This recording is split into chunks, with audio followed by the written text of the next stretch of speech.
कर दी। तो आज का हमारा टॉपिक है टाइप्स ऑफ टीथ। तो हम दांतों के बारे में पढ़ेंगे। तो सबसे पहले टीथ का नाम है इंसीजर। ये हमारे सामने वाले दांत होते हैं। कहाँ होते हैं? सामने। ये देख रहे हो आप, चार ये, चार नीचे, ठीक है। इनका मोस्टली काम क्या होता है बेटा? काटना, ठीक है। और ये चार ऊपर होते हैं, चार नीचे होते हैं। इसके बाद आता है कैनाइन। कैनाइन आपके चीरने या फाड़ने के काम होते हैं। ये आप दिख रहे हैं, ये नुकीले। और जो मांसाहारी जीव जंतु होते हैं उनके ये बहुत ही नुकीले होते हैं। जैसे आपने डॉग के देखे होंगे, बुल्स के देखे होंगे, लॉइन के होंगे। तो इनका जो काम है चीरना और फाड़ना। ये कितने होते हैं बेटा? दो ऊपर होते हैं, दो नीचे होते हैं। ये दो ही होते हैं, देखो, दो ऊपर दो नीचे। इसके बगल में होते हैं बेटा प्रीमोलर। ये जो है पीसने के काम आते हैं या चबाने के। खाने को हल्का पीसना या चबाने का काम कौन करता है? प्रीमोलर। ये चार नीचे होते हैं बेटा, चार ऊपर होते हैं। अच्छा, इसके बाद में सबसे जो एंड में होता है मोलर टीथ। कौन सा होता है? ये खाने को बहुत ही बिल्कुल क्रंच कर देता है, बारीक पीस देता है। सबसे एंड में होते हैं। ये भी कितने होते हैं बेटा? 6 होते हैं नीचे, 6 होते हैं ऊपर। अब बात होती है कि भाई बच्चों के तो 20 ही दांत होते हैं। कितने? 20।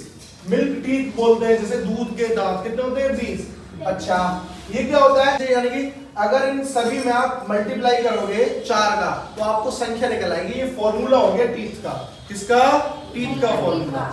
यानी कि 2 4 जा 8, यानी कि 8 होते हैं आपके इंसीजर। कौन से होते हैं बच्चों के? 8 इंसीजर हो गए। 2 आपके कैनाइन हो गए, सॉरी 4, 2 ऊपर 2 नीचे। इसके बाद प्रीमोलर बच्चों के नहीं होते, प्रीमोलर होते ही नहीं है। इसके बाद होते हैं मोलर। वो कितने होते हैं? 2 चौके 8। ये कितने होते हैं? 8। यानी कि कुल मिला के अगर मैं इन्हें जोड़ता हूं तो देखिए जरा, ये फॉर्मूला है, ठीक है। मैं अगर इन्हें सभी का मल्टीप्लाई करूं 4 में, इसका भी, इसका ये तो 0 है और इसका भी, तो संख्या निकल आएगी 4 दूनी 8 प्लस 4 एकम 4 प्लस 4 दूनी 8। तो टोटल जोड़ते हैं बेटा तो कितना होता है? 8 और 4 12, 12 और 8 कितना हुआ बेटा? 20। यानी कि बच्चों के कितने होते हैं टीथ? 20। अगर आपसे पूछे बच्चों में कौन से टीथ नहीं होते? प्रीमोलर। कौन से नहीं होते? प्रीमोलर नहीं होते, ठीक है। अच्छा, मोलर की बात करें, मोलर भी कितने होते हैं? 8। अब आते हैं बड़ों की बात। बड़ों के परमानेंट का टीथ होते हैं। परमानेंट मतलब हमेशा के लिए जो रहते हैं। तो इनका फॉर्मूला होता है 2 1 2 3। तो इसमें भी अगर आप 4 का मल्टीप्लाई कर दोगे तो सभी संख्या में निकल आएंगे।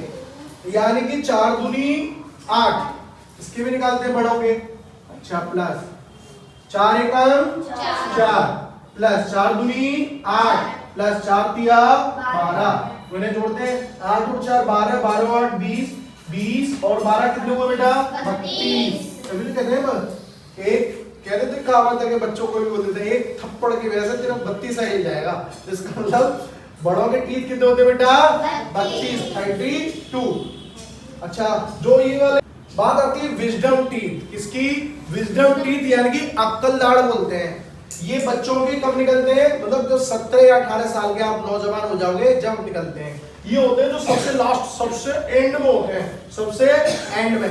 3 इधर, 3 इधर, 3 नीचे, 3 इधर, 3 और 3 6, 6 दूनी 12। जो बाद के लास्ट वाला एक एक होते हैं 4, अक्ल दाढ़ बोलते हैं उन्हें। क्या बोलते हैं? अक्ल दाढ़ या विजडम टीथ। तो अब मैं बच्चे को खड़ा करूंगा, समझाऊंगा। आ जाओ।